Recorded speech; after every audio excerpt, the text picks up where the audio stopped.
um dos indicadores que faz com que as pessoas sejam felizes, mais felizes ou menos felizes no trabalho, não é somente o salário e o bônus, mas existe. O jogo corporativo não é fácil, né, ele não é tão friendly assim. Essa cobrança, né, da vida equilibrada, deixa eu dizer, pratinhos vão cair. Perde o seu principal, um ótimo executor, Executor. como você está dizendo, para ganhar o pior líder que você podia. Então, acho que você exigir essa volta presencial 100% é pode ser um problema, porque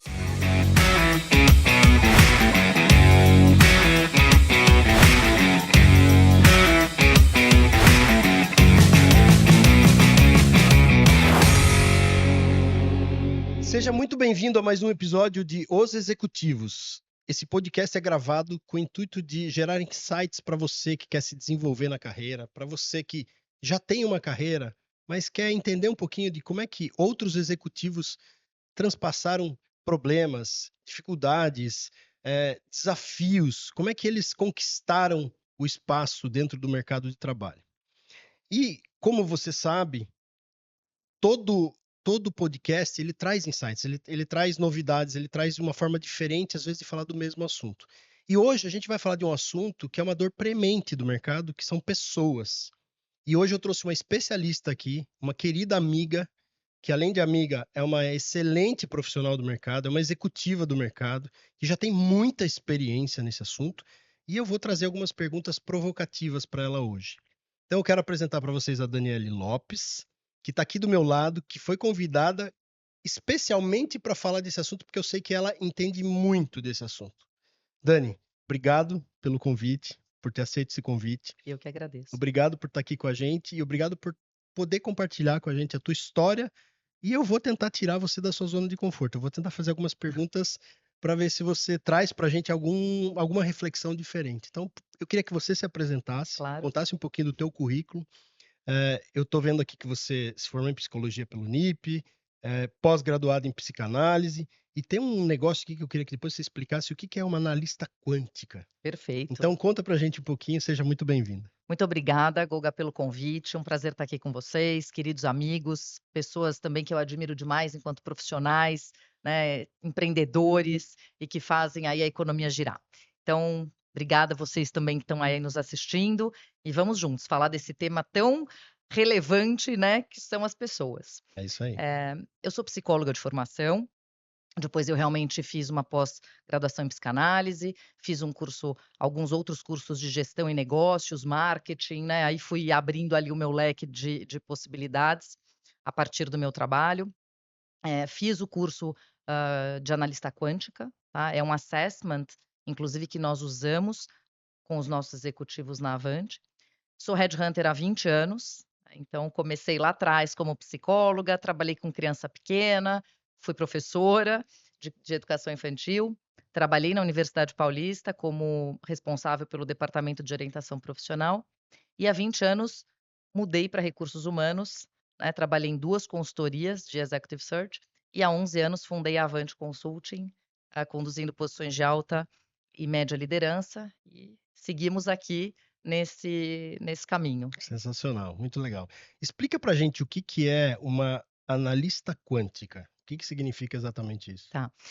Na verdade, o Quantum Assessment ele foi fundado, né, pela Claudia Raikkonen, e ele traz alguns comportamentos, né, uma análise comportamental das pessoas, né. Então, como que a pessoa lida com situações de conflito, como que ela tá, qual que é a zona de conforto dela, qual que é o nível de flexibilidade que ela tem quando ela sai dessa zona de conforto, como é que ela quais são os índices de flexibilidade dela, né, um pouco de como ela se vê, como que ela entende que o mundo também a enxerga. Então é um curso, né, que nós fazemos e nos tornamos analistas quânticos para que a gente possa, fazer a análise do mapa quântico, né, e ele sirva ali como assessment também, como ferramenta para os nossos processos Explica um pouquinho para os de nossos recrutamento. ouvintes o que que é um assessment. O assessment é um conjunto de avaliações, né, que fazem parte de um processo seletivo. Então, quando um cliente nos procura e diz: "Olha, eu estou aqui, né, eu tenho uma necessidade no meu negócio e preciso contratar, por exemplo, um diretor de marketing, um diretor de RH, né, um gerente de contabilidade", né, essas pessoas passam conosco, nós encontramos, identificamos, buscamos no mercado esses profissionais, conduzimos algumas entrevistas dentro da consultoria, sempre feitos por mim e pela minha sócia Giovana, e também o nosso time de consultores. E aí nós aplicamos, por exemplo, o Quantum Assessment, que é uma ferramenta de avaliação que traz também elementos para que a gente possa compor, né, essa grande avaliação ali dos candidatos, Muito bom, tá? muito legal. Dani, antes de eu entrar nas perguntas mais provocativas, eu queria que você contasse um pouquinho, obviamente que aquilo que você se sentir confortável, um pouquinho da Claro. tua história. Uhum, Você é mulher, uhum, você é uma executiva, eu vou te fazer algumas perguntas depois sobre, essa posição que você assumiu. perfeito. Como é que foi o desenvolvimento da tua carreira? Quais foram os drives que te levaram a sair do mundo executivo, como colaboradora, como, contratada, fundar o seu próprio negócio? Como é que você conseguiu conciliar tudo isso junto com família, junto com filhos? Conta um pouquinho dessa história. O que você pode trazer pra nossa audiência, para as mulheres que estão nos assistindo, né, as dificuldades, as barreiras que você enfrentou e como você as enfrentou? Tá. Maravilha, obrigada pela pergunta. Sem dúvida, né, ser mulher, mãe, independente de ter um negócio, né, a gente que trabalha e que tem família, que tem filhos, a gente vive um mundo realmente de muita pressão, né, e é muito desafiador. Eu comecei a trabalhar muito cedo, né, e eu tenho um exemplo na minha vida, que é a minha mãe, que é meu grande exemplo. A minha mãe é uma mulher muito batalhadora, que trabalha desde sempre. Então eu cresci vendo a minha mãe trabalhar. E a gente tem hoje uma cobrança muito grande, né, nós mulheres. Puxa, se a gente trabalha muito, as crianças, né, sentirão nossa falta, a gente está falhando em algum momento. Mas eu sempre volto e me lembro da minha mãe, que graças a Deus é viva até hoje e trabalha até hoje, com 70 e poucos anos e trabalha muito e muito bem. Eh, então eu digo: "Puxa, minha mãe trabalhou a vida toda, é esse super exemplo para nós, e tá tudo bem, estamos aqui", né. Então, acho que a gente precisa tirar um pouco, largar um pouco o chicote, sabe. Eh, Se nós estivermos felizes, parece clichê, mas é muito real. Se nós estivermos felizes, mães felizes, filhos felizes, né. Então eu comecei a trabalhar muito cedo, fui professora, como comentei, dei aula para criança pequena, depois aos 20 e poucos anos eu já trabalhava na universidade como responsável ali pelo departamento de orientação profissional, e eu disse: "Bom, ou eu vou seguir a vida acadêmica ou eu vou mudar". E aí eu tive a sorte de ter um convite de uma pessoa que eu conhecia, uma amiga. Ela disse: "Olha, se você quer vir para o mundo de RH, eu tenho uma oportunidade para você". E eu aprendi on the job, durante o trabalho.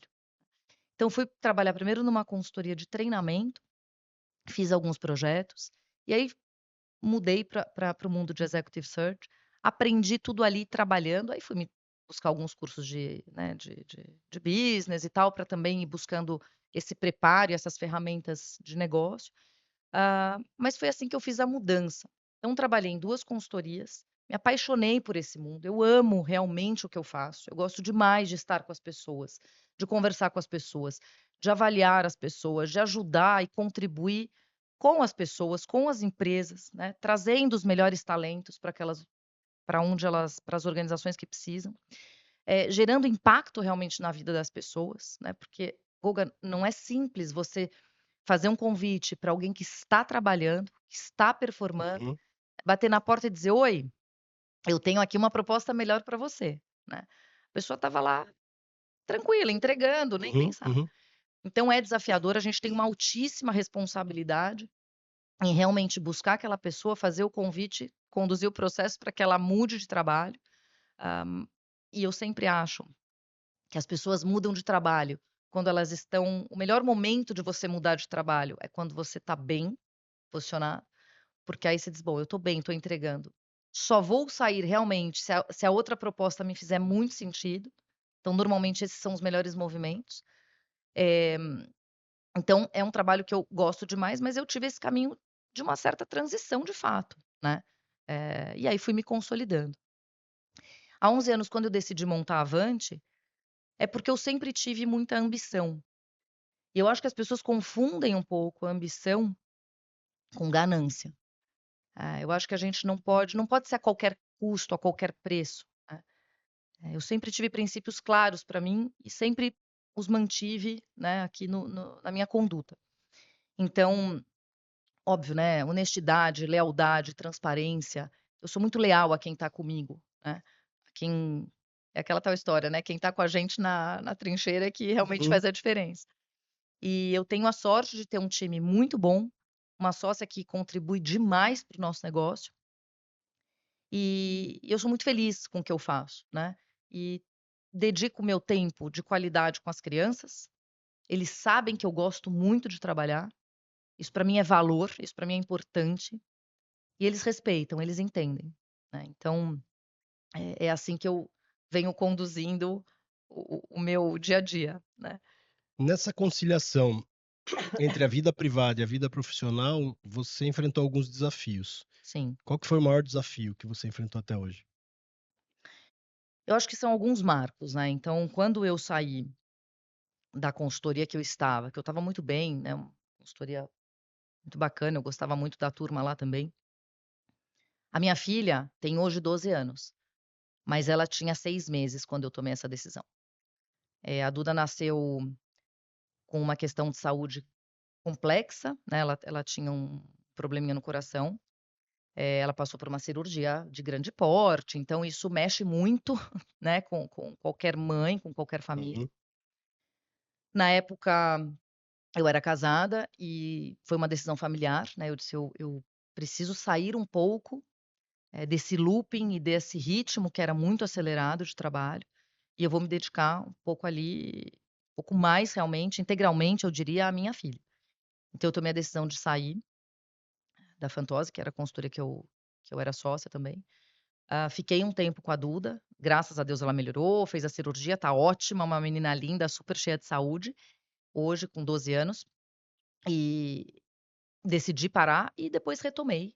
E aí disse: "Bom, eu vou montar o meu negócio com a minha marca, do meu jeito", né, eh, e foi assim que foi, né, alguns clientes foram vindo junto comigo, outros eu fui buscando através do relacionamento, do networking, da entrega, né, com sempre muita excelência, e passaram-se aí 11 anos. Durante esse período, eu tive um outro filho, né, o Guilherme, que hoje tem 9 anos. São as minhas preciosidades realmente, né. Melhor coisa que eu fiz na vida, sem dúvida, foi tê-los. E sempre eu brinco, né, eu tenho 3 filhos, né, o Gui, a Duda e a Avante, que é o meu negócio. Passei por um divórcio no meio do caminho. O Gui era pequeno, ele tinha 3 anos e pouco quando eu me divorciei. Tive a sorte, né, e sempre acreditei muito na vida, né, e nas oportunidades e sempre faço esse exercício de olhar o copo meio cheio. É fácil você ter um divórcio, né, passar por um momento desse? Não é. Assim como não é fácil empreender, assim como não é fácil reportar para chefe, assim como não é fácil enfrentar o trânsito, enfim. Mas tudo é possível de acontecer se a gente colher o resultado da experiência que a gente está passando, né, e utilizá-la como um próximo degrau. O que eu tenho que aprender aqui para seguir para a próxima fase? Eu tive também a sorte, né, de encontrar uma pessoa muito bacana, né, depois abri espaço para me relacionar de novo, para ser feliz, também nesse pilar, do amor, né, que eu acredito muito, e tenho um relacionamento já há mais de 5 anos, né, com o meu namorado, o namorido, né, que a gente mora em casas separadas, mas a gente tem uma super parceria. Então, tenho esse relacionamento estável, ele é padrasto hoje das crianças, né, eu tenho os meus enteados também, a Mel e o Enzo, que já são grandes, têm mais de 20 anos, então a gente se compõe ali como uma nova estrutura familiar que dá muito certo. A vida é feita de resiliência, literalmente. A gente precisa, sabe, respirar, entender o que que tem ali naquela experiência para absorver, tentar buscar ser melhor com aquilo e seguir, né.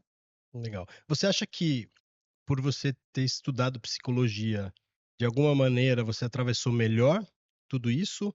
Ou na prática, na vida real, tudo que você passou, o problema com a tua filha, que foi, eu lembro bastante disso, Uhum. foi um período bem tenso para vocês, porque Super. naturalmente qualquer criança passa por uma cirurgia grande.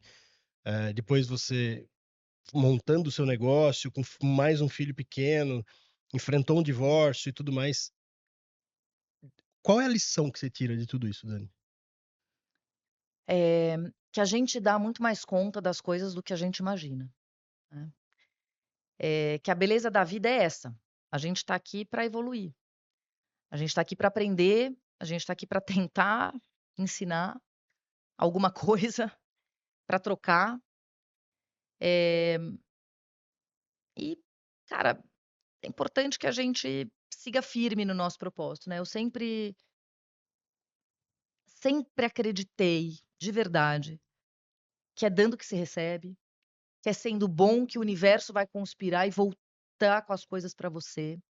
Então, por exemplo, eu tenho uma relação com meu ex-marido muito boa, né, ele é um ótimo pai para as crianças, né, o nosso casamento não deu certo, mas a gente procura criar as crianças da melhor forma. Ele se dá super bem com o neto, né, que é o meu atual companheiro. Então isso é ótimo, né, tá tudo bem, né, Tudo resolvido. tudo resolvido, né. Existem momentos de estresse? Existem, mas como é que a gente vai fazer sabe aquela do limão à limonada? Uhum.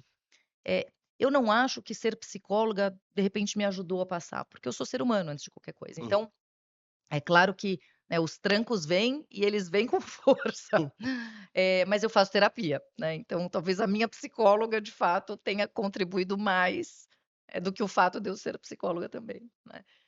Acho que a terapia e os recursos que nós temos hoje em dia para nos ajudar a ter saúde mental, a gente precisa recorrer a eles, né. Você indica.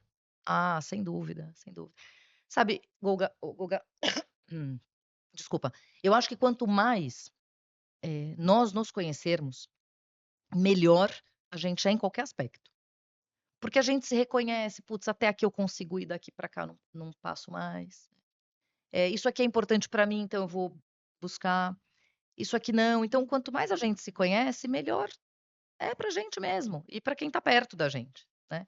Isso na vida e claro no trabalho, porque o trabalho faz parte da vida, né. E um grande pedaço da vida a gente passa trabalhando. Acho que o maior deles, né? É, Dani, então uhum, vamos lá, vamos começar algumas perguntas aqui que eu separei para te fazer, porque assim, eu tenho muita curiosidade de entender um pouquinho de como é que funciona a cabeça de um headhunter, né? Que vocês estão, eh, 24 horas pensando nisso.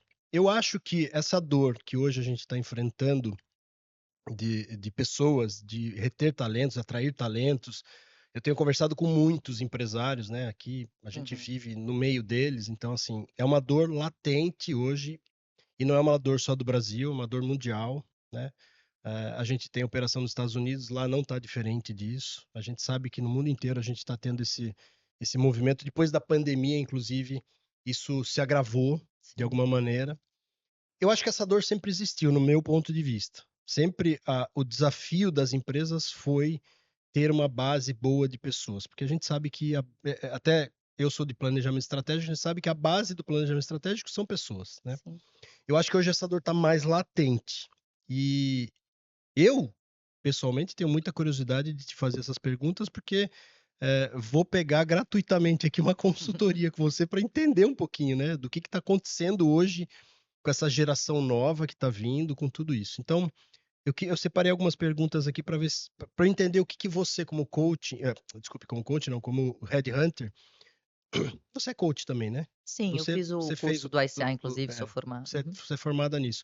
Mas como uma headhunter pensa nesse movimento? Então, assim, primeira pergunta que eu queria entender como é que você pensa é: o que que define uma liderança autêntica para você? O que que é um líder? Como é que você identifica alguém que porque assim, eu li algumas pesquisas a respeito desse assunto, e a gente sofre, isso a nível mundial também, a gente sofre, um apagão de liderança, Uhum. né. Hoje em dia as empresas elas não têm mais talvez tempo, capacidade, enfim, eu não sei pontuar exatamente o que está acontecendo, mas a gente tem muita dificuldade de gerar líderes, né, de Uhum. treinar líderes, de construir líderes. Então assim, Como é que você identifica? Quais são os requisitos que você olha e fala: "Esse cara é um líder, essa pessoa, esse profissional, essa mulher, ela é uma líder nata". Como é que você identifica isso? Não, excelente pergunta. Não é fácil realmente, atrair talentos, reter talentos. Hoje em dia as pessoas buscam mais do que salário, mais do que cargo, mais do que posição. As pessoas hoje avaliam uma série de outras coisas, que eu acho que a pandemia ajudou a potencializar. Uhum, Então, se o modelo, por exemplo, é híbrido ou presencial, se a pessoa vai ter que abrir mão 100% da qualidade de vida, porque até a pandemia nós vivíamos um looping e nós talvez não tivéssemos nem tempo para parar e pensar no que é qualidade de vida ou não. A partir do momento que você conquistou isso, de poder levar seu filho eventualmente na escola, né, de poder eventualmente ficar menos tempo no trânsito, depois que você conquista alguma coisa, é muito difícil que você queira abrir mão daquela coisa. Então, qualidade de vida passou a ser um tema ali importante também, fator decisório para as pessoas aceitarem ou não uma proposta de novo trabalho.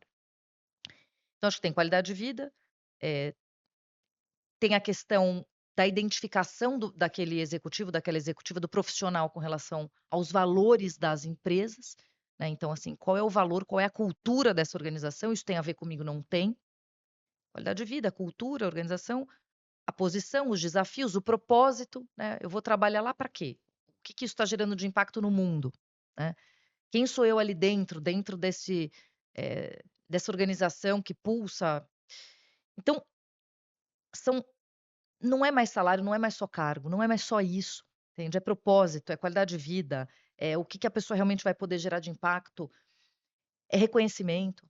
As pessoas precisam ser reconhecidas. E uma boa liderança, primeiro, consegue delegar, porque é muito mais fácil a gente fazer do que pedir para o outro fazer. Fato. Então não é fácil realmente ser líder. Você precisa, aos poucos, transferir, aos poucos que eu digo assim, né, você precisa estar disposto a transferir o seu conhecimento, desenvolver e querer inclusive que as pessoas que estão abaixo de você sejam melhores do que você. Mas isso parece simples, mas na prática não é, porque as pessoas têm ego, né, e medo, né? e medo, claro, né, então: "Putz, eu vou ter uma equipe melhor do que eu, como é que eu fico?". Então fica um pouco nesse conflito que não é por mal muitas vezes não, e não é nem consciente, por isso que eu falo do autoconhecimento. Quanto mais você se autoconhecer, mais você: "Espera, calma que eu preciso dar um freio". Como é que a gente identifica um bom líder? A partir do legado que ele vem construindo. Quantas pessoas ele formou, aonde está esse pessoal. Eu tenho muito orgulho de contar que ao longo desses 20 anos como headhunter, muitas das pessoas que trabalharam comigo, pelo menos 3 delas que reportavam a mim hoje, têm os seus próprios negócios. E elas falam: "Putz, eu aprendi muito com você, cresci muito com você, a ponto de criar tanta asa que eu voei e abri meu próprio business". E eu fico muito feliz com isso, né. Se eu quisesse todo mundo ali embaixo da minha asa, eh, a gente teria uma limitação de crescimento do meu negócio e das pessoas. Então, a liderança, ela hoje, mais do que manda quem pode, obedece quem tem juízo, isso não funciona, isso não é sustentável mais, as pessoas não querem mais. É como você inspira. Então, assim, a pessoa o teu time precisa olhar para você e dizer assim: "Putz, eu quero chegar, eu quero entender o que essa pessoa faz, como é que ele faz, quero me superar, quero chegar lá e quero ser melhor ainda". Isso vem muito do exemplo, isso vem muito de como é que você vai conduzindo, né, ali as pessoas. E o bom líder, ele deixa um legado. Quantas pessoas ele formou? Algumas perguntas, né, como que você motiva seu time? Como que você promove seu time? Como que você demite as pessoas?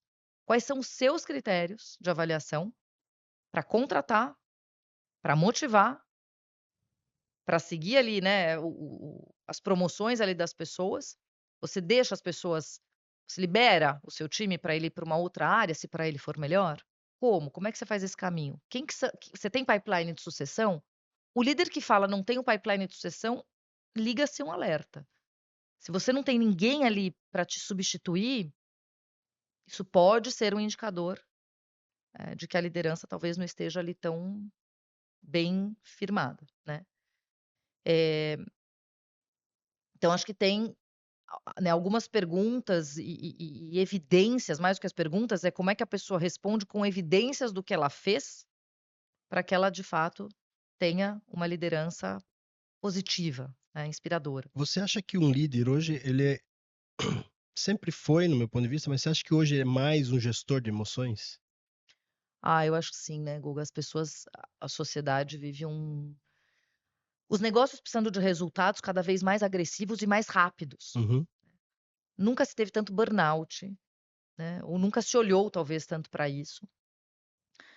Um ritmo de vida muito pesado, é uma cobrança muito pesada, então as lideranças também são muito cobradas, e eu acho que um bom líder, ele também filtra um pouco o que vem no top down, como é que ele passa isso para o time, né, ele precisa ser esse filtro. Então o líder, ele está sempre no meio do caminho, ele precisa absorver, né, o que o C-level ali tá pedindo, ou a diretoria, enfim, o que né, quem está para cima tá demandando, como é que ele organiza isso e como é que ele passa isso para baixo.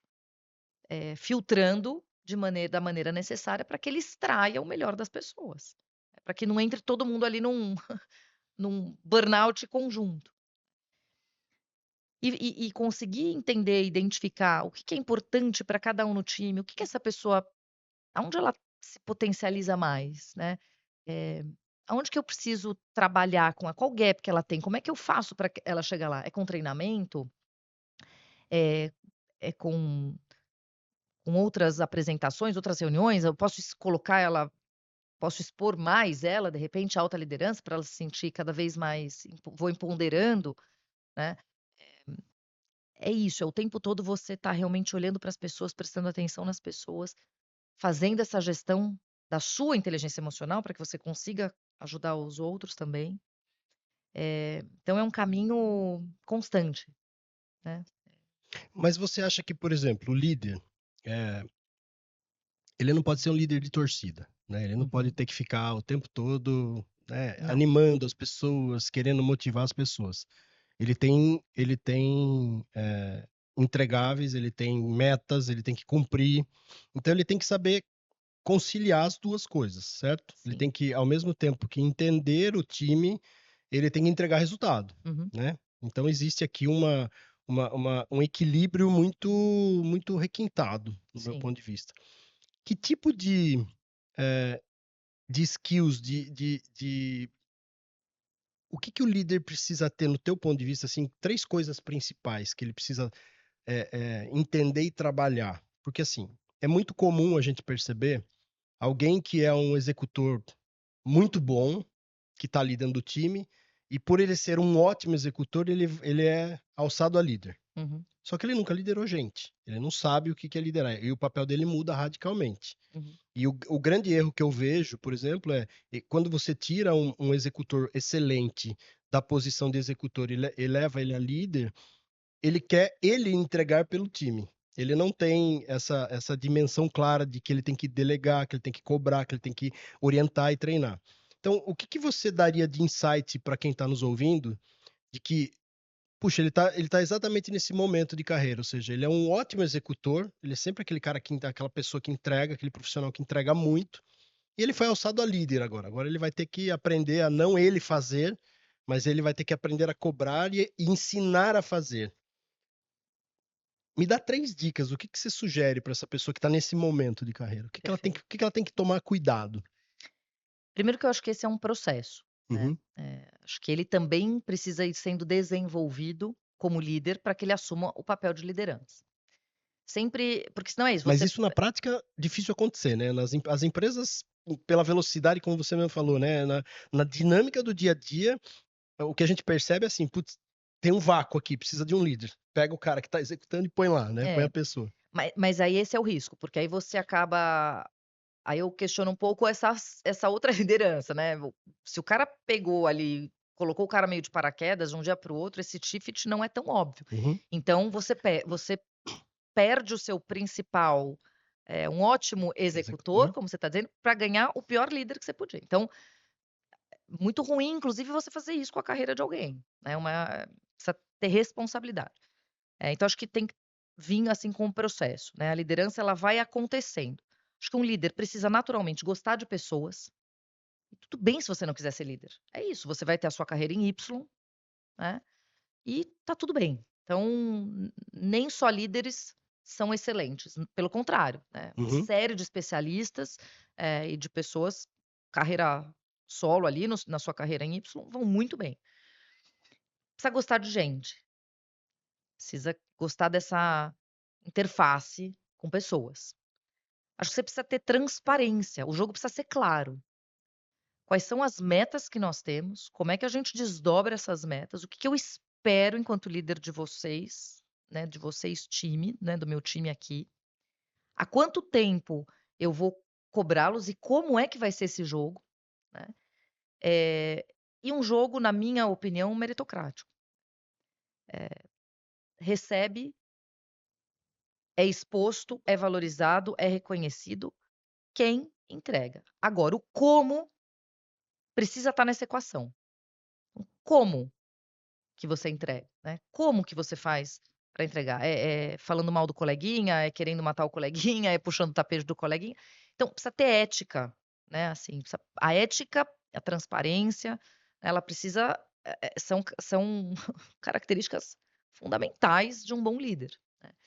Então é o cara que está prestando atenção no time, entendendo ali o que está acontecendo, buscando suprir os gaps, né, daquele time, ajudando esse time a crescer efetivamente.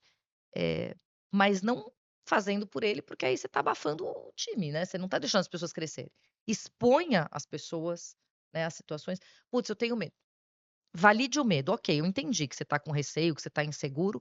Vamos repassar aqui a apresentação, deixa eu ver os pontos com você", mas vai, exponha, dê espaço para o time de fato fazer, né. Alguns pratinhos vão cair, tem que saber quais você pode deixar cair. Mas acho que dá espaço, né, jogar com transparência num ambiente onde você possa realmente ter um ambiente meritocrático, né, de reconhecer aquele que realmente, está entregando, acho que são elementos Fundamentais. fundamentais, né. Eu quero voltar num tema que você colocou no contexto da primeira pergunta, que é uma discussão que está bastante em voga atualmente, né. O que que você acha do trabalho híbrido? Que depois da pandemia a gente teve esse fator do trabalho híbrido, né, ou do híbrido ou até do home office, Uhum. e hoje a gente vê um movimento contrário a isso, né. Muitas empresas grandes, inclusive, um exemplo clássico para mim é do Zoom, que é uma plataforma de reunião, online, fazendo todo o time voltar para o trabalho presencial. A gente lá ainda está no modelo híbrido na empresa. Aham. Eu queria ouvir a tua opinião. O que que você está vendo do mercado, né? Como é que você está interpretando isso e qual a opinião da Dani sobre isso? Perfeito. Bom, o mercado está voltando, fato, tá. Então muitas empresas realmente grandes, vários dos nossos clientes inclusive, nós atendemos mercado farmacêutico, indústria, mercado financeiro, serviços, real estate, enfim, alguns, principalmente mercado imobiliário, nunca foi híbrido, segue sendo presencial. Outras empresas, como bens de consumo, tinham um modelo híbrido, voltando muito forte ao presencial. Acho muito complicado você implementar cultura organizacional à distância. Então acho que essa foi uma dor das empresas. Acho que os líderes também tiveram alguma dificuldade de acompanhar o dia a dia ali dos seus times remotamente. Você tem que ter um dashboard, né, o KPIs, uma ferramenta de gestão muito sofisticada, para garantir que realmente as pessoas estejam na mesma página à distância.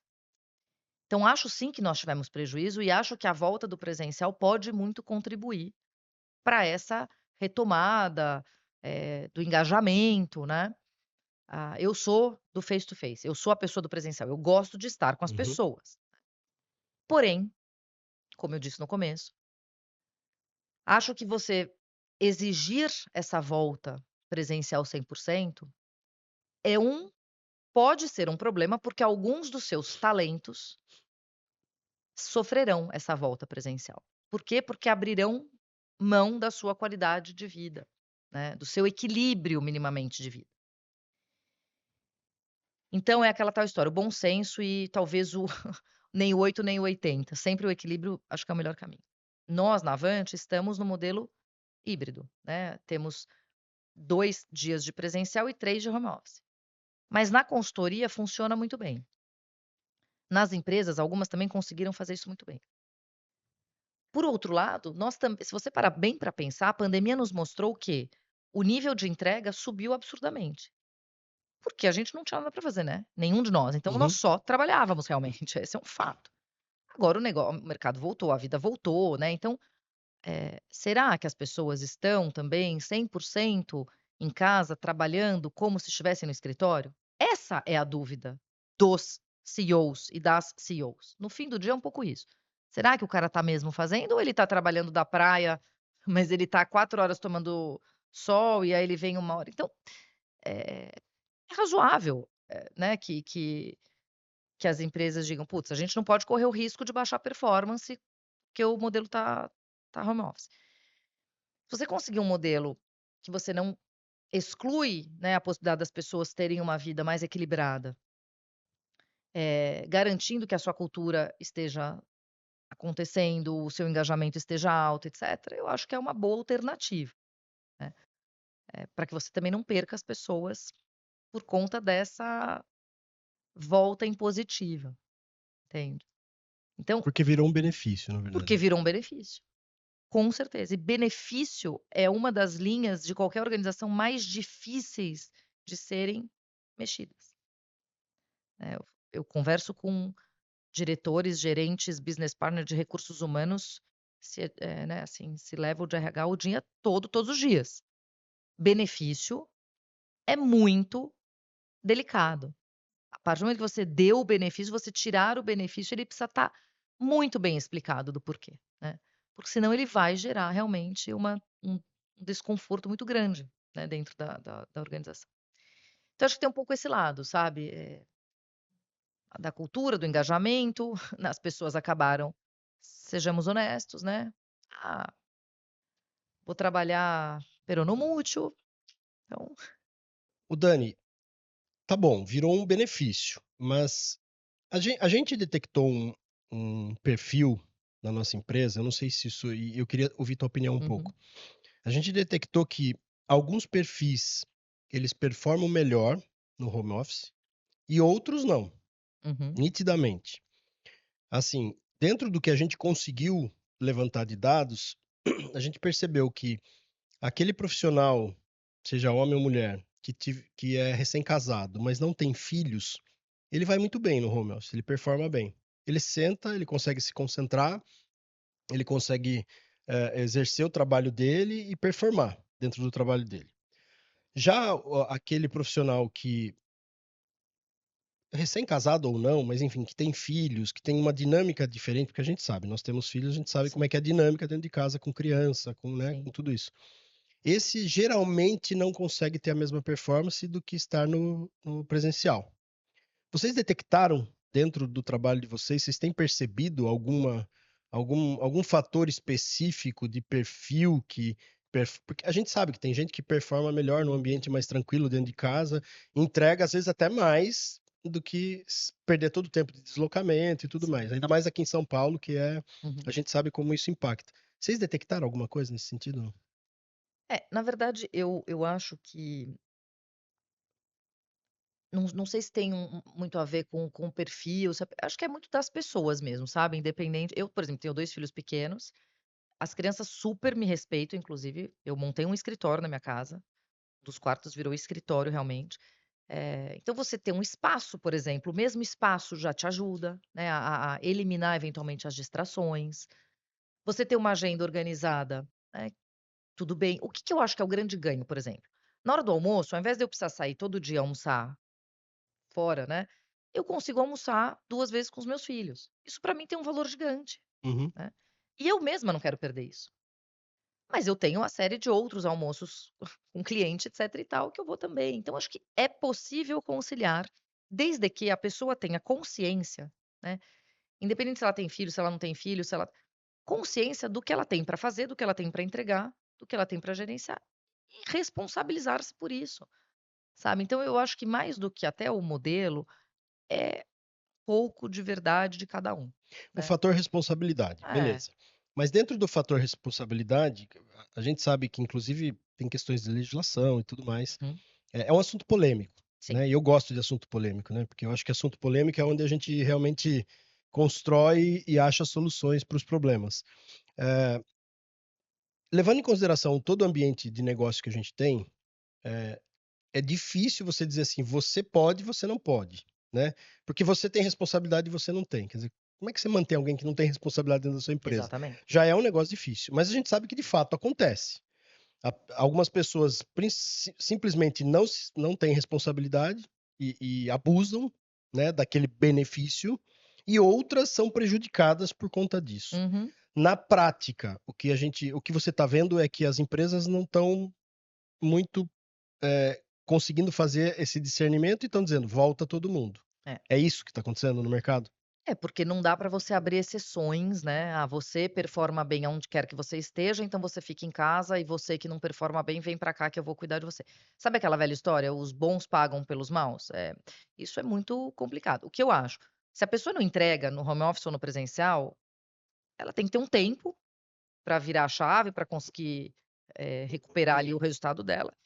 E se de fato ela não entregar, precisa se pen essa é a pessoa que você quer no seu time? Essa pessoa vale a pena você manter?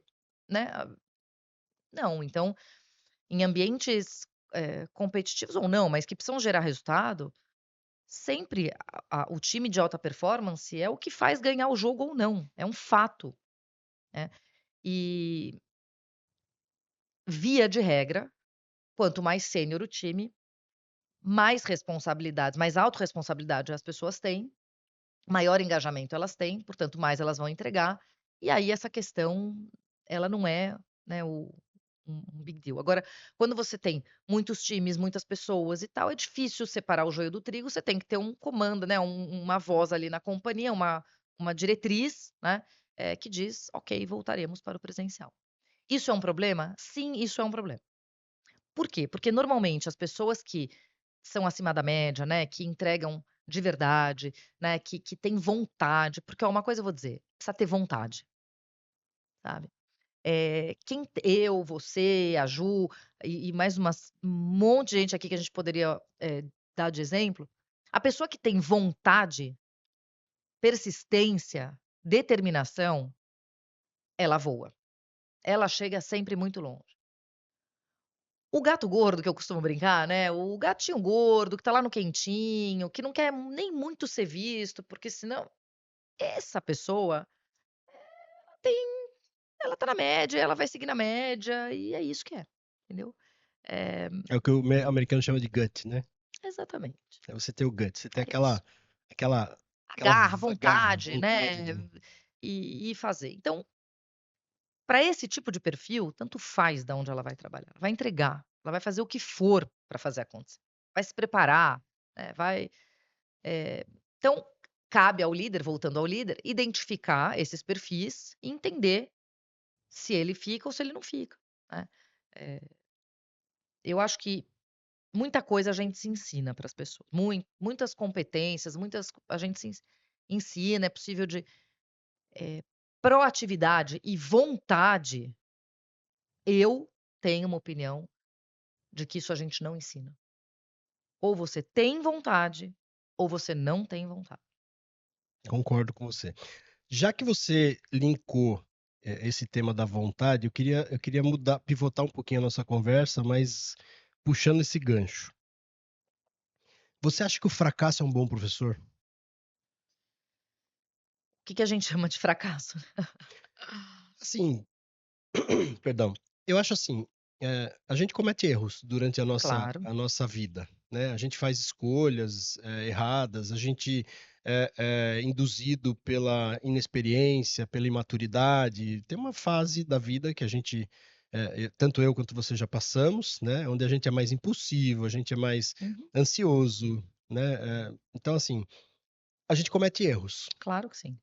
Para você, esses fracassos, esses erros, eles servem mais como, eh, um professor ou como um guia para mudança? Como é que você encara isso? Como é que você encara erros e fracassos na sua vida? Eu tive alguns fracassos na minha vida que me ensinaram muito das decisões que eu tomo hoje, por exemplo, né? Como é que você, e com esse olhar de RH, com esse olhar de pessoas que você tem, como é que você percebe isso no mercado e como é que você encara isso hoje?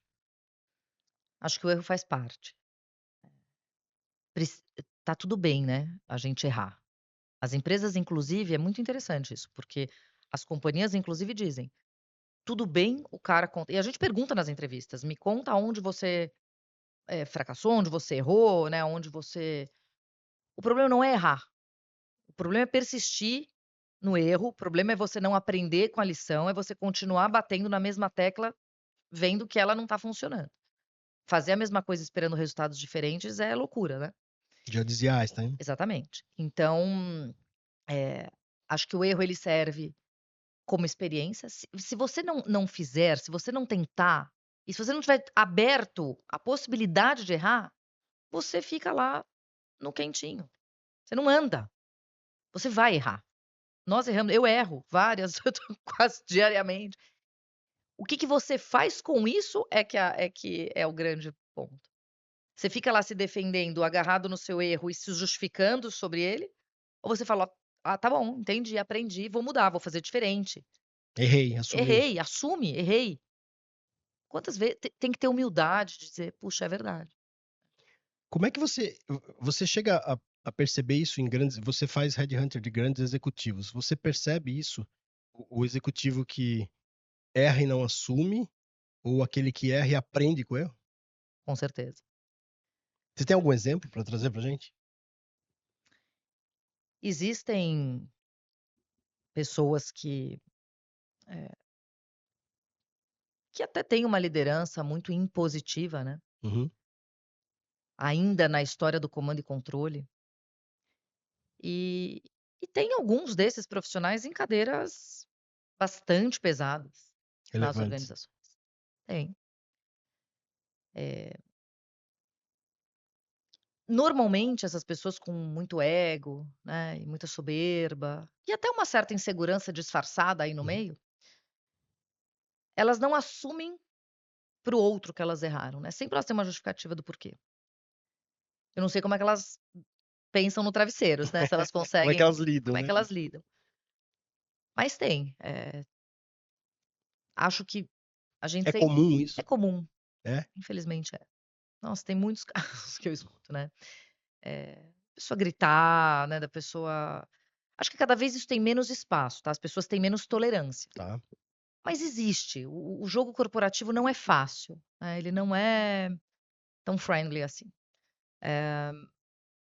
Existe, acho que cada vez tem menos espaço, mas tem. Então, mas é isso, né, tem gente que lida bem com essa cultura, tem gente que não tem a menor chance de lidar e tá tudo certo, acho que não tem certo ou errado, tem perfis e perfis para cada uma. Mas você entende que o erro ou o fracasso é um professor,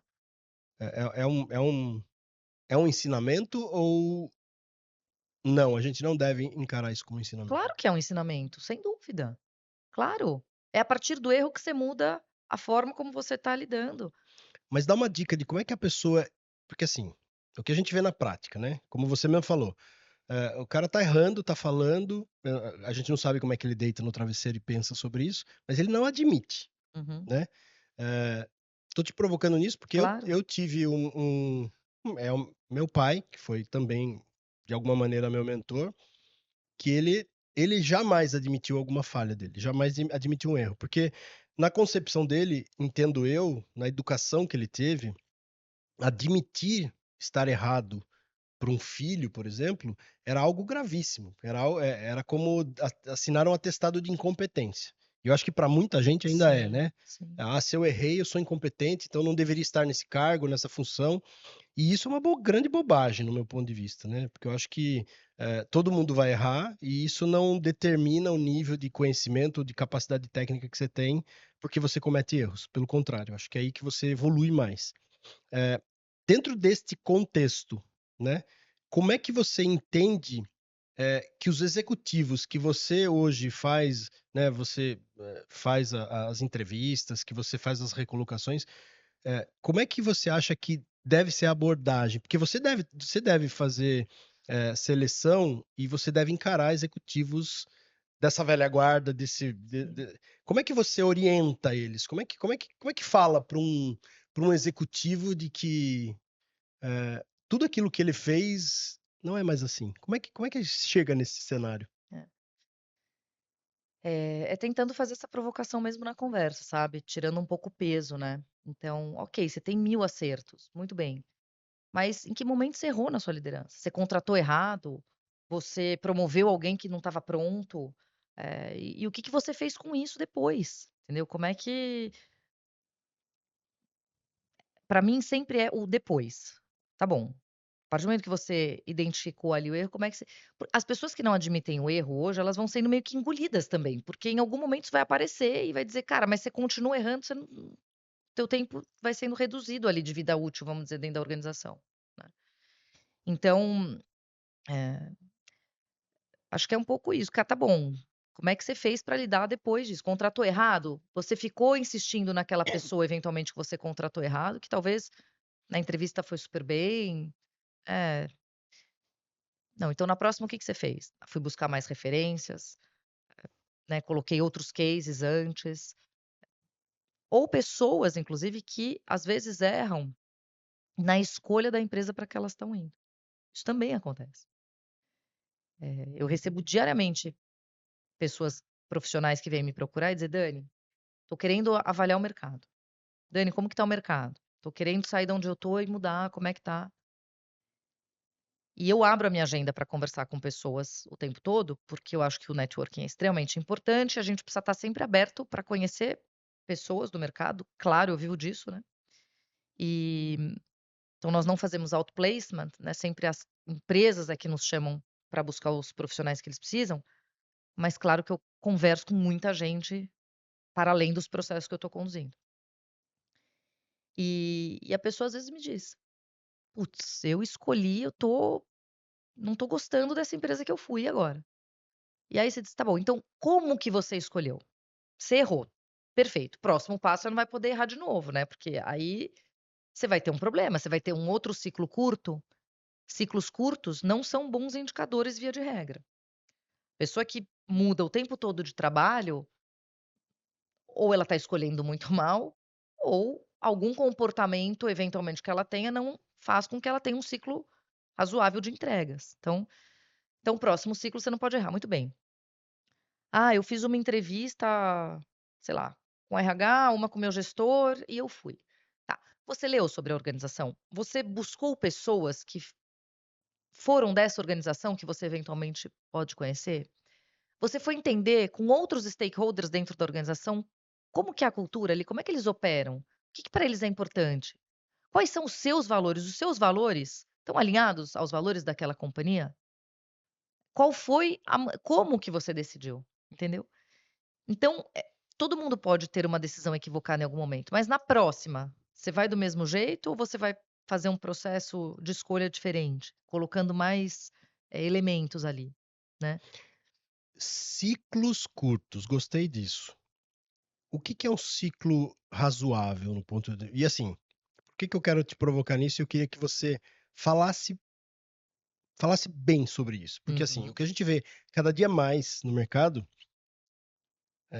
pessoas pulando de galho em galho, né. Na nossa área isso é assim, quase que diariamente. Então, esses principalmente os jovens, os profissionais, eles não têm resiliência. Eles veem o primeiro desafio, o primeiro problema, eles simplesmente vão embora. Né, eles saem e vão para o outro, e vão para o outro, e vão para o outro. Eles não avaliam muito a questão do ambiente que eles uhum, estão, do que eles escolheram, da para onde eles estão indo. Muitas vezes a escolha é fundamentalmente ou salário ou benefício, é isso. Ele uhum. não pensa em médio e longo prazo no que aquilo vai impactar na carreira dele, no que aquela escolha vai ajudar ou prejudicar a carreira dele. Fala um pouquinho sobre isso, Dani, porque esse é um assunto que, assim, fundamental para essa nova geração. Porque a gente está acostumado, óbvio que hoje ninguém está falando aqui que você tem que ficar 10 anos no mesmo emprego, Não. 20 anos, não é isso.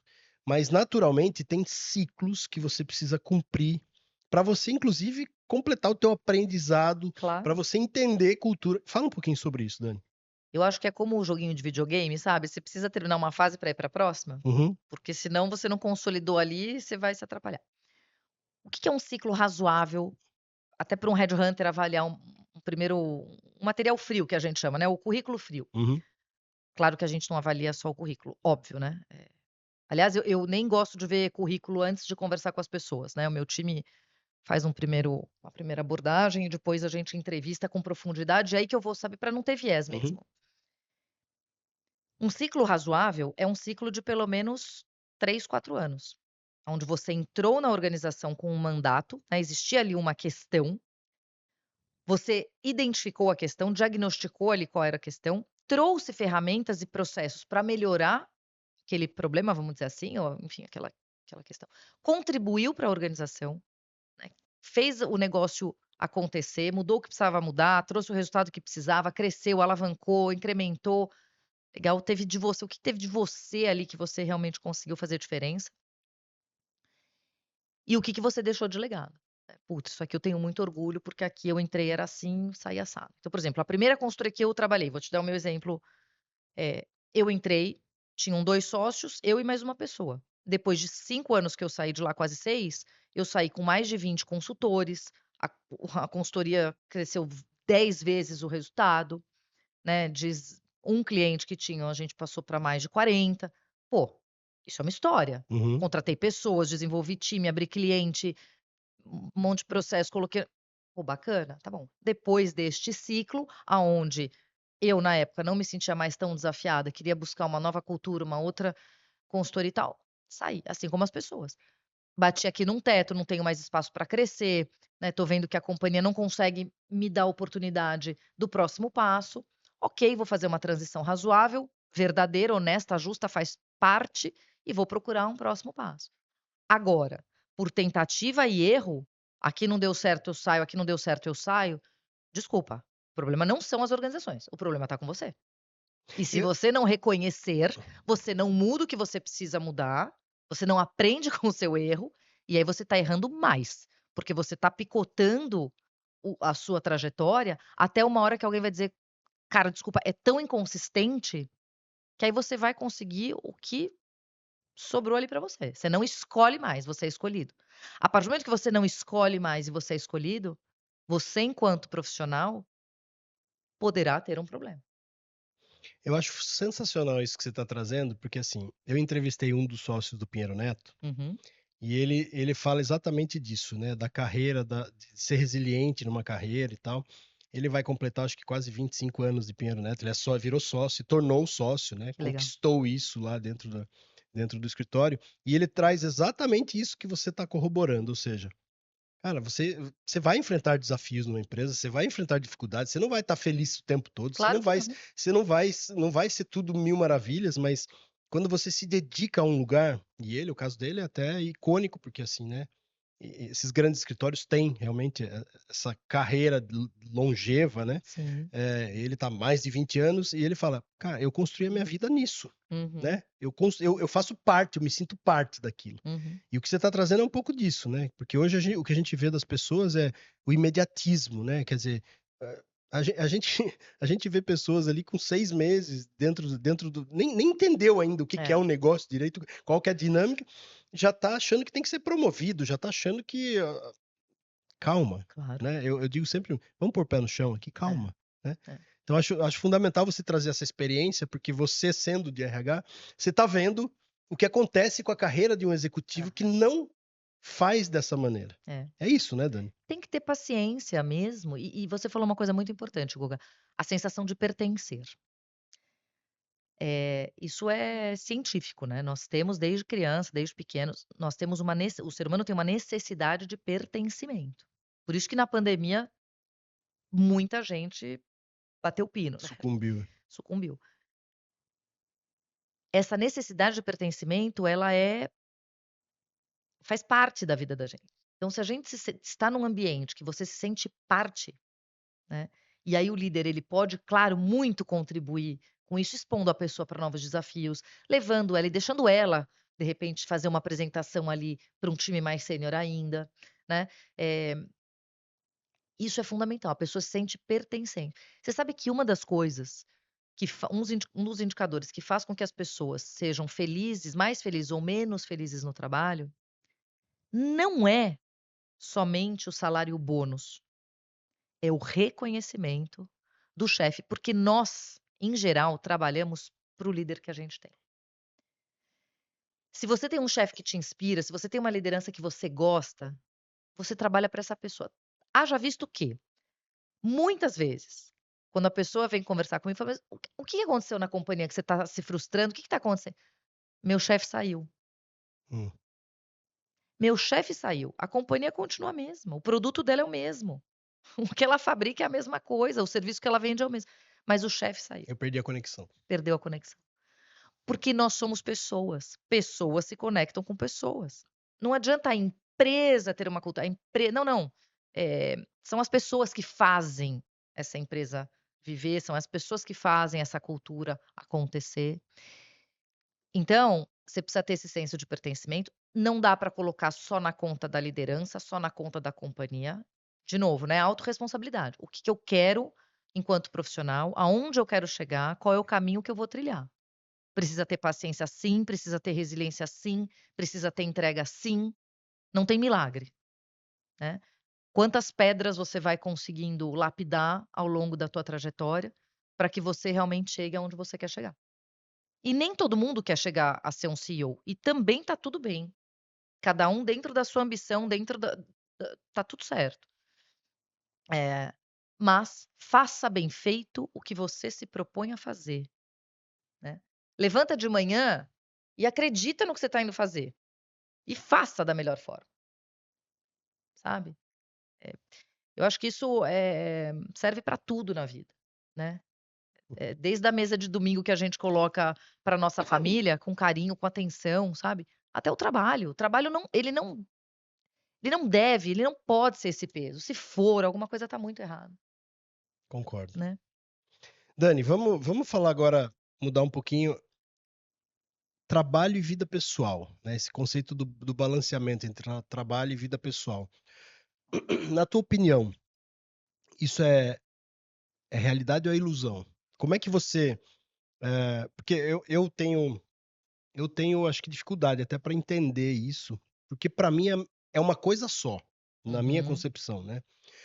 E eu vejo muito hoje, pessoas falando de que: "Ai, precisa ter muito bem separado uma coisa da outra". Eu de fato nunca consegui separar isso e para mim tá tudo bem. Nunca uhum, foi um problema para mim. Eu ainda tenho uma questão que eu acho que ainda, eleva mais isso ainda, que é, eu trabalho com a minha esposa, então a coisa mais comum em casa é a gente falar de trabalho, e tá tudo bem. sim, E eu não tenho trauma com isso, eu não me sinto sobrecarregado com isso. "Ah, mas todo mundo tem que ser assim", não, cada um acho que tem o seu perfil, tem o seu mundo ideal. Mas assim, é muito comum, por exemplo, e eu vejo isso talvez pelo espírito empreendedor que eu tenha e da minha esposa, a gente está viajando de férias e a gente vai falar de negócio e a gente vai se divertir junto com falando de negócio, a gente vai parar, se precisar fazer uma reunião no meio das férias, a gente para e faz a reunião sem problema nenhum, zero problema. E para mim isso é tudo tão fluido, uhum. tão comum. Eu queria entender como é que você, entrevistando grandes executivos e como é que é a cabeça deles, como é que você olha para isso, né. Você que é uma executiva e tem o seu próprio negócio, quer dizer, você sabe dos desafios de ter um próprio negócio, e com a tua experiência, o que que um profissional que quer, né, elevar sua carreira para um nível executivo, de CEO, seja lá do que for, como é que ele concilia ou como é que ele deveria conciliar tudo isso? É, assim, acho que a gente tem que largar um pouco essa cobrança, né, da vida equilibrada. Deixa eu dizer, pratinhos vão cair, né. Uhum. A gente precisa escolher quais vão cair, em que momentos eles vão cair. Então, tem vezes que eu estou em reuniões, né, meus clientes, eu sempre vou priorizar os meus clientes, sabe. Eh, tem uma reunião com o cliente e meu filho eventualmente está chateado que eu não consegui assisti-lo no futebol aquele dia. É verdade. E aí eu digo: "Gui, é verdade. Eu entendo que para você é importante a mamãe assistir você no futebol", ele faz 2 vezes por semana, e uma vez por semana eu procuro estar lá, mas esta semana eu não consegui realmente assistir, porque eu tive uma reunião com um cliente que era muito importante também. "Nossa, que mãe má", não, não, sou uma ótima mãe, mas também para mim o trabalho é um valor muito importante, Inclusive para os teus filhos, né? inclusive para eles. Referência para eles. Exato. Então assim: "Ah, não, não, não". Ah, puxa, outro dia ele teve uma febre. Aí realmente eu desmarquei as reuniões que eu tinha de manhã e reorganizei para o dia seguinte, porque naquele momento ele precisava mais de mim. Aquele pratinho aquela hora não dava para cair, entendeu? Então é um pouco disso, como é que a gente vai conseguindo escolher, sabe, os pratos em que momento. Que eles vão cair? Eles vão cair. Você não será uma ótima mãe, uma ótima executiva, uma ótima empresária, uma ótima profissional, um excelente pai, não, o cem por tempo cento do todo, tempo, é. não. Você continua sendo uma ótima mãe, você continua sendo uma ótima esposa, uma ótima mulher, né, uma ótima dona de casa, uma excelente profissional, mas em níveis diferentes. Tá tudo bem. A gente vive uma era da rede social onde todo mundo tem a vida perfeita atrás da câmera. A vida real dá muito mais trabalho do que isso. Então, cuidado com os recortes também, né, e com, eh, a utopia, sabe, a tentativa de perfeição que não existe na prática. Então, assim, o que que é importante para você? Eu me lembro, Golga, que uma vez eu estava indo trabalhar, a Duda era bem pequenininha, porque eu montei o escritório, montei a Vante, ela tinha 1 ano, então ela era bem pequenininha. E aí a moça que me ajudava em casa, ela falou, a Duda estava chorando, não queria que eu fosse trabalhar aquele dia, sabe, super manhosa, tal. "Não, mamãe", aquele drama, né, "Não vai, ai, mamãe".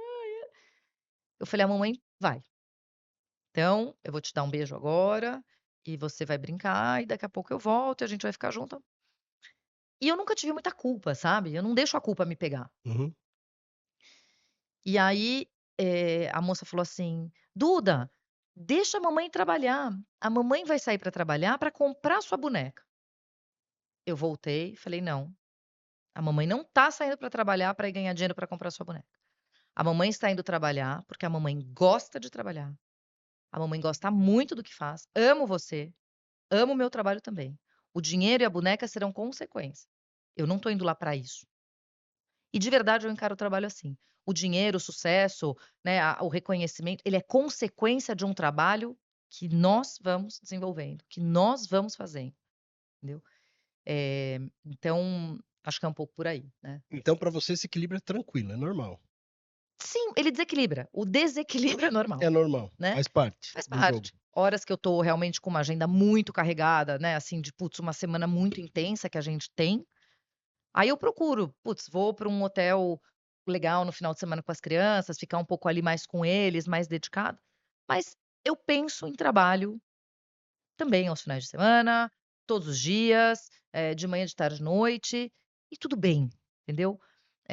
"Ah, você é workaholic", não, eu consigo manter minha agenda, eu consigo equilibrar, mas eu gosto de trabalhar. Para mim, trabalho é um valor. Eu gosto da minha posição, entende? Eu sinto prazer em conversar com um executivo, com uma executiva, com um profissional e falar: "Olha, você está ótimo aqui, mas o desafio que eu tenho aqui do outro lado para você é incrível. Isso aqui vai potencializar a sua carreira, né? Ao invés de você esperar 5 anos aqui para esse próximo passo, em 2 você tem esse resultado esperado. Você vai brilhar, né? Essa empresa precisa, da tua competência". Putz, isso me dá muito prazer, a pessoa aceitar, tá feliz, né, me ligar depois, a gente mantém, putz, essa agenda sempre aquecida. 4 anos depois a pessoa fala: "Pô, Dani", recentemente um executivo que eu levei para um player, de telecom, ele entrou para ser o diretor comercial, ele virou CEO do negócio, né, e ele estava todo: "Putz, será que eu vou, será que eu não vou, saio, não saio?". Estava há 10 anos numa outra empresa. E aí eu estudei ele, falei: "Cara, vê onde você tá, vê onde você vamos fazer o". Eu costumo brincar, né, vamos colocar aqui como se fossem 2 carrinhos, né. Carrinho A é o que você está na empresa hoje, em que velocidade ele vai. O carrinho B é o que eu é a proposta que a gente está te oferecendo aqui da outra empresa. Em que velocidade ele vai, né. Eh, Se desafiar, sair do seu ambiente de conforto, eh, criar outros relacionamentos, entregar o que você pode, putz, o cara me ligou e falou assim: "Foi a melhor coisa que eu fiz". E uma pergunta que eu fiz para ele, que a Giovana, minha sócia, sempre faz e eu acho brilhante. A gente sempre tende a pensar: "E se não der certo? Não vai dar certo. Puta, e se não der certo?". E aí a pergunta matadora é: "Cara, e se der certo?". Se der certo, você estourou, sua carreira, uau, né. Então é sempre essa pergunta: "E se der certo?".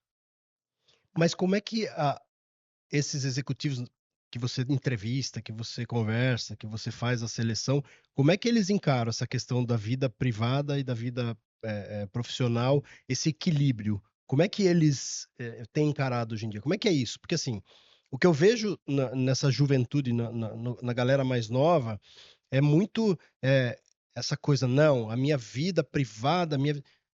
Então, para mim é até difícil, como eu te falei no começo, até difícil compreender muito isso, porque para mim é a mesma coisa. A minha vida é Uhum. uma só, eu sou o mesmo Douglas ou Goga em todos os ambientes. Eu posso estar aqui trabalhando e eu vou trazer alguma coisa da minha vida pessoal, e eu vou estar na minha vida pessoal, vou trazer coisa do trabalho. Para mim é a mesma coisa, eu sou um só. Claro, eu Como concordo. é que essas pessoas encaram isso? Como é que as pessoas que você entrevista e que você. Então, eu acho que as pessoas buscam, né, essa coisa aí do equilíbrio, né. Então, assim: "Putz, estou trabalhando muito essa semana, vou fazer uma viagem". Via de regra, o esporte ajuda muito, né, a dar uma equilibrada ali na saúde mental, né, das pessoas. E eu acho que cada um tem que reconhecer o que a sua dor, né. Então é isso, para mim, para você é muito natural, né. Somos um só, tá tudo bem a gente falar de trabalho no final de semana, tá tudo bem, isso não nos fere. Se você precisa, né, de uma certa pausa maior, né, desconectar, que tá tudo bem também, precisa desconectar, né, tá ficando muito acelerado ali só no trabalho e tudo bem, crie outros mo as pessoas criam outros momentos, né. Então, muitas mulheres, eu entrevisto muitas mulheres, né, graças a Deus cada vez mais, né, as mulheres vêm ocupando as suas posições de alta liderança nas organizações. E as mulheres são brilhantes, né, eu tenho uma consultoria 100% de liderança feminina, e me orgulho muito disso. Os homens também são ótimos, entregam muito bem, mas, né, a mulher vem conquistando finalmente ali o seu espaço, e o que eu ouço das mães e profissionais é isso, né. Olha, tento buscar meu filho de repente uma vez na semana, né, tento encaixar ali um almoço com ele, uma vez na natação, uma no futebol, mas também trabalho, no final de semana dou uma certa pausa, né. Quantas mulheres eu entrevisto e digo: "Olha, 6 horas da tarde eu não abro mão, 6 horas da tarde eu paro, né, vou dar o jantar para o meu filho, para minha filha, vou dar o banho, coloco para dormir e depois eu volto para o computador se precisar e eu pego de novo das 9 até umas 11 e termino". Ok, cada um vai ajustando ali, né, a sua agenda para dar conta e pra gerenciar e para fazer da melhor forma. Acho que não pode Legal. ferir. Vou puxar esse gancho. Eh, Liderança feminina, né, você falou aí das mulheres cada vez mais como protagonistas da liderança das empresas e tudo mais. Você ainda enxerga muita barreira invisível nisso? É de verdade isso? Acontece nas empresas? Eu tô te perguntando porque, assim, o nosso ambiente de trabalho aqui, eu acho que vou dar um chute, tá, mas é assim, mais de 70% são mulheres. Uhum. Eh, Obviamente que, nós estamos falando de liderança, não só Sim. da composição do time, mas você que está mais envolvida com cargos executivos, existe ainda mesmo por parte das empresas essa barreira de: "Ah, mas eu não vou contratar uma CEO mulher, eu não vou", ou tem a ver com o ramo de atividade, enfim, conta pra gente um É. pouquinho. Acho que tem ainda sim, acho que a gente enfrenta, né, eh, algumas barreiras, algumas áreas predominantemente por homens, né. Então, área financeira hoje em dia menos, mas era um mercado muito Masculino. masculino, né. Então, acho que as mulheres vieram ganhando espaço e tal, mas tem muitos exemplos que eu ouço de mulheres que falam: "Pô, sentei na mesa de reunião, tinha eu, né, no e 8 VPs, 8 diretores e tal". Então, eh, ainda existe sem dúvida essa barreira. Ah, o CEO fala: "Eu não quero contratar mulher". Não, assim não. Mas o que que às vezes a gente ainda escuta? Mas ela tem filho? Mas como é que ela faz para equilibrar? Mas ela tem ajuda? Mas qual que é a dinâmica? E o que que a pessoa está perguntando no fundo?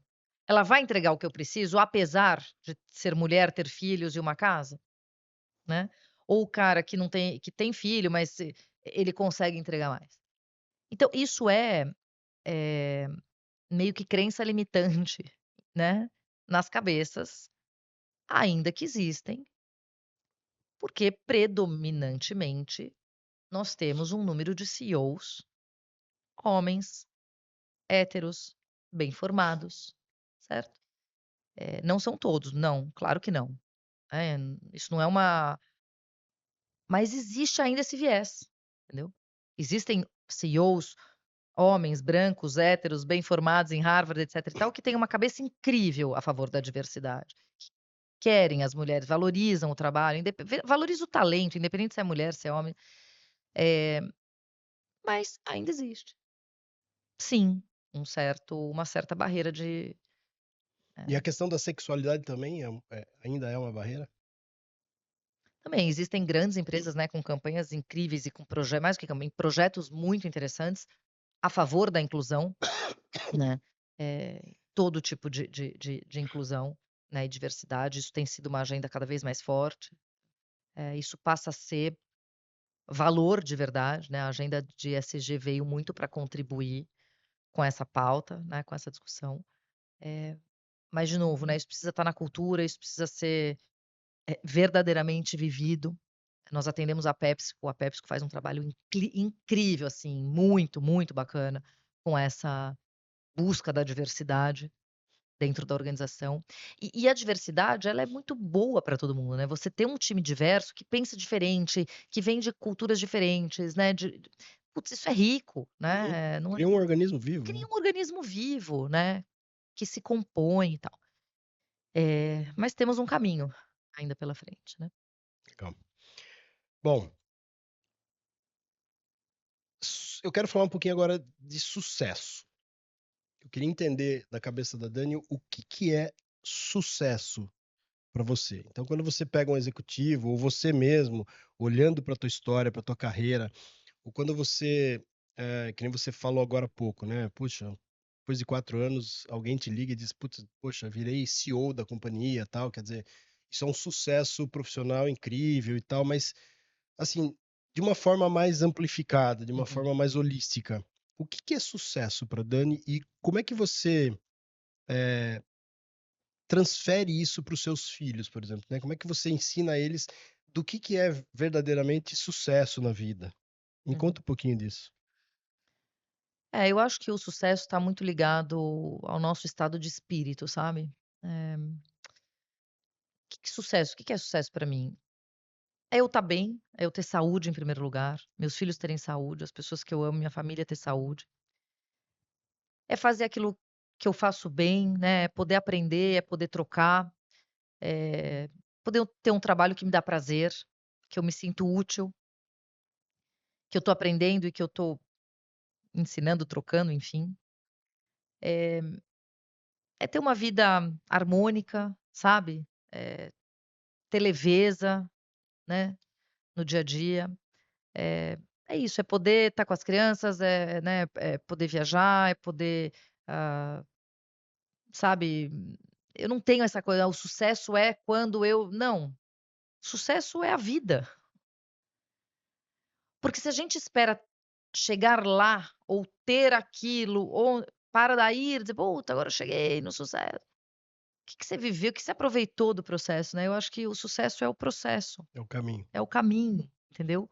Que vai tendo pontos de maior, empolgação e realização, né, nos momentos em que os ciclos sei lá, a gente essa semana no escritório a gente estava vendo, né, revendo metas desse ano, o que que a gente já conquistou, planejamento estratégico de 25. Pô, é super legal você, né, conquistar, falar: "Putz, chegamos lá, que legal", vibrar, né, torcer, comemorar o teu sucesso, o teu objetivo atingido, eh, mas sem que seja uma coisa, sabe, quando não, é ter saúde, né, estar com as pessoas que eu amo, que me fazem bem, estar com os amigos, entendeu, bater papo, coisas simples da vida. entende? É que eu acho que são Então, o sucesso para verdadeiramente você tá são. ligado mais ao equilíbrio. É, ao reconhecer as pequenas coisas, na verdade, sabe? Legal. E antes de eu fazer a última pergunta, eu queria que você me falasse sobre qual é o legado que você espera deixar para a humanidade, para os seus filhos, seja para quem for. Qual é o legado? Por que que a Dani acorda todo dia e tem esse ímpeto e quer ter essa vontade de crescer, de trabalhar, de fazer? Qual que é o legado que você quer deixar? Guga, eu tenho uma verdade comigo, eh, eu me sinto muito feliz, eu vou morrer feliz se as pessoas tiverem o reconhecimento de que eu ajudei-as de alguma forma. Então acho que o legado é deixar as crianças entendendo de que você deve ajudar sempre as pessoas, contribuir com as pessoas, O próximo. com o próximo, sabe, ter bondade, é ter genuinamente, educação, gentileza, empatia, sabe, é deixar essa marca, entende? Como que você ajudou as pessoas, seja elas quem for, porque não é para ajudar só quem te interessa, não, é de verdade, é com o seu tempo, é dedicando seu tempo, é trazendo uma palavra, sabe, é se colocando no lugar do outro, entende? Como é que você emana, é isso que eu quero, assim, sempre, eu procuro emanar uma energia boa, sabe, deixar um marco positivo por onde eu passo, agradecer, né, eu acho que putz, essa a gratidão, né, virou essa a gratidão, mas é você ser grato de verdade, de acordar, de ter sua saúde, de ter sua vida, de poder trabalhar, de poder ajudar, de poder participar, contribuir para o mundo, para que as pessoas sejam melhores. O mundo só vai ser melhor se o ser humano finalmente entender que é uma sementinha de cada um de nós que vai transformando, que vai contribuindo e tendo a possibilidade do mundo ser um lugar melhor para todos nós, né. Se a gente sair desse egoísmo, sabe, essa coisa: "É meu, é meu, é meu, é meu", não, né, É nosso. é nosso. Dani, considerações finais. O que que você gostaria de deixar como recado final para o pessoal que está assistindo, para os jovens que estão nos assistindo também? Eu acho que esse podcast é muito, muito com esse olhar, né, para essa nova juventude que precisa de um guia, de guias, né, de, Uhum. de mentores, de pessoas para se inspirarem. O que que você deixaria de inspiração para eles? Bom, primeiro eu queria agradecer de novo muito pelo convite, foi um prazer, né, um papo super leve, super bacana, então muito obrigada. Eh, Gostaria de dizer que uma das perguntas que eu acho que precisam nos guiar o tempo todo é assim: "Cara, quais são os seus valores inegociáveis? Isso aqui eu não abro mão", porque isso vai te nortear em todos os aspectos da sua vida, no trabalho, né, na vida pessoal, nessa história do equilíbrio. Isso aqui para mim é inegociável, isso aqui eu não abro mão, isso aqui eu consigo flexibilizar. Quem é você, né? Quais são que ambientes te deixam mais seguros? O que que você faz que te deixa muito feliz? Ah, do outro lado, o que que você faz que, putz, não é tão legal? Que ambientes que você não se sente tão bem? Isso vai te trazendo elementos de quem é você, né? Para os jovens, acreditem em vocês, né, assim, acredita em você, segue o teu plano, sabe, tenha vontade, né, a vontade de fazer acontecer, o brilho no olho. Quantas e quantas pessoas contratam outros sem ter a competência técnica necessária, a competência técnica se aprende. Mas a vontade, o brilho no olho, a garra, isso é fundamental. É isso que move a gente, é isso que faz a gente realmente ter o sucesso, a felicidade, né, eh, é essa vontade. Coloca a energia da vontade, né, nas tuas coisas, que É isso que abre todas as É oportunidades, isso né? que abre todas as oportunidades. O resto, o universo vai se encarregando, mas faz sua parte. Legal. Dani, muito obrigado por você ter compartilhado os seus conhecimentos com a gente, tua Mas história, um pouquinho da tua história. Eu acho que é importante a gente poder, nós que estamos aqui na frente de batalha, né, como executivos de empresas, eh, fazendo a economia do Brasil girar, claro. enfrentando todos esses desafios, trazer aqui para os jovens e para outros executivos, para outras pessoas que estão em carreira para se tornarem executivos, a nossa experiência, nossos insights, né, a nossa maturidade daquilo que a Uhum. gente já passou na vida. Muito obrigado mais uma vez por você estar aqui. Obrigada a você. Gente, é mais um episódio de Os Executivos. Eu espero que você tenha curtido muito, que você tenha tido insights. Se você teve insights bons, compartilhe esse conteúdo com outras pessoas que precisam conhecer essas histórias interessantes de grandes pessoas que estão no mercado, que muitas vezes a gente não conhece, porque não são conhecidas do grande público. E os executivos, o propósito dos executivos é esse, é trazer para vocês pessoas que realmente fazem acontecer, que têm grandes histórias e que vão compartilhar essas histórias para que você aprenda. Então, aproveita aqui, clica aqui, segue a gente no canal, acompanha a gente, deixa tuas perguntas aqui, se você tiver alguma pergunta, e que a gente vai ter o maior prazer em responder. E acompanha porque o próximo tá chegando. E cada semana vai ter um episódio novo para que você aprenda e para que você compartilhe. Até o próximo.